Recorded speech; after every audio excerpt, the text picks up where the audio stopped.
nin hadee aqalka cad ku degan ayaamahan kasto igu mashquulay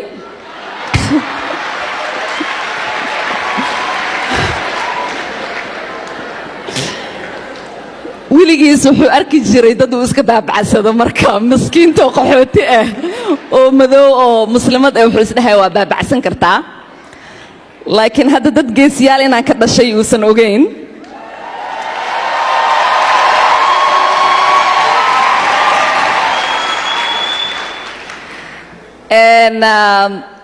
ayaan dhaweyto Iowa aan joogay odaya wuxuu yiri Ilhaaney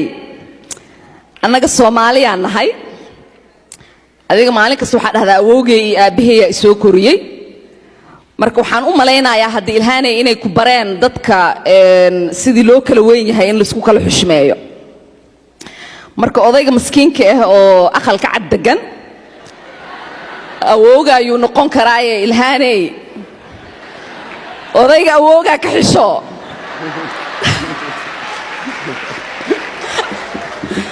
marka waxaan dhahay adeer waa runta awowgay iyo aabahay sharafay igu soo koriyeen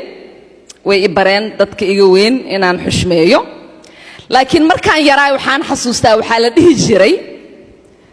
ciyaalka ka yar ha isku kaftan barin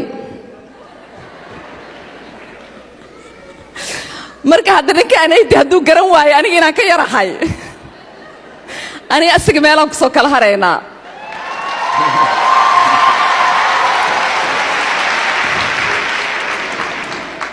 waxaan rajaynayaa in aan wixii aan horseed u noqday aan ku guuleysano oo hadda aqalka cad aan ka burino odaygan mar dhow soo duceeya